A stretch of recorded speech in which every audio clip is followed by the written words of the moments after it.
Joining me now to discuss all of these conflicts, I'd like to welcome in Senior Fellow at Defense Priorities and host of Daniel Davis Deep Dive on YouTube, retired Lieutenant Colonel Daniel Davis. Lieutenant Colonel, great to see you. Before we talk about the conflicts in the Middle East, I want to talk about what is happening in Ukraine. And I want to talk about money because there has been so much criticism coming from Washington, from lawmakers there, much of on the right, on the immense U.S. support for Ukraine. How significantly do you think that financial support could potentially be reduced if Trump does reduce it? And do you think he would potentially completely cut off any additional funding? Well, it's going to be tied to his strategy and what he wants to get done. I actually talked with a senior member of Trump's campaign staff and his senior foreign policy advisor this morning, and he said that Trump is absolutely focused on getting the war over as soon as possible. He said, in his view, in Trump's view, the war is at an unwinnable position, and he said it wouldn't make any difference if we gave billions of more dollars or ammunition and weapons. The war can't be won in his estimation. So it doesn't make any sense, he said, to keep going down that path. What he wants to do, therefore, is get the war, some kind of a ceasefire as soon as possible after he takes office, and then maybe get into some kind of Korea-style armistice kind of situation to where you could kind of freeze the lines where they're at and then try to have a negotiation over time to get something done. Even if it takes a long time, his focus is stop the killing as soon as possible so that Ukraine can continue keeping its people alive and also to have a future going forward like in the European Union or so. But that may be what Trump wants, but I'll tell you, it's a different story what the other side and the Russian side may be willing to accommodate. I'm not sure they're going to be in a very giving mood, so it's going to be a challenging situation to be sure. What do you think, Lieutenant Colonel, is most likely to happen in the short term with Donald Trump at the helm when it comes to the war in Ukraine?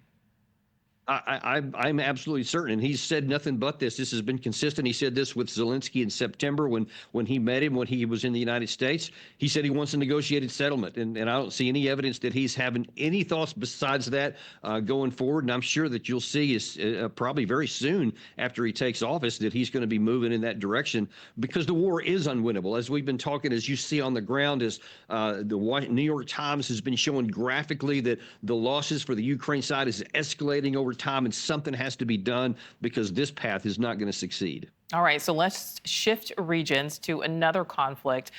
Based on your knowledge, Lieutenant Colonel, was Donald Trump's win on Tuesday also a win for Israeli Prime Minister Benjamin Netanyahu? I honestly don't think it makes much difference. I mean, really, if you look at what candidate Harris and candidate Trump were saying on the trail, it was only minor differences left and right.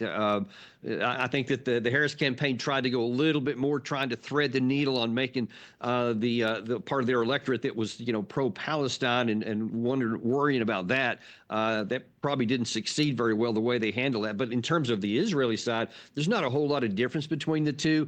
But Trump, I think the one difference might be that he has this really strong desire to avoid escalation and to avoid wars going. And so I think that there might be, even though Trump apparently has a better personal relationship with Netanyahu than Biden did or that Harris did, it seems a little bit more possibility that Trump might push back more than the others did if Netanyahu started going in a direction which could harm America's interest or possibly get America drawn into a war. Because that's one consistent thing with Trump is that he does not want to get the U.S. into an unwinnable war. Yeah, that certainly is consistent. My last question for you, Lieutenant Colonel, do you think a Trump administration would have the same level of focus on working toward a Gaza ceasefire deal as the Biden administration, although obviously there has still been no permanent ceasefire deal reached?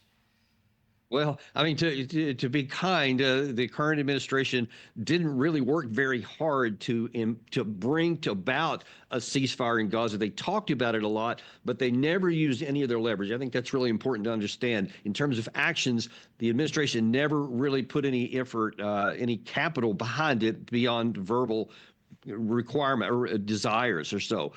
It's less clear what Trump's view on that is. That's not one thing I actually asked about the last time I talked to his advisor.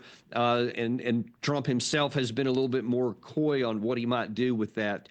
So I think that's one place we're actually going to have to wait and see. But I know that Trump's overall driving imperative is to end the war as soon as possible. All right. So, as always, appreciate your insight, your input, Lieutenant Colonel Daniel Davis. Thank you.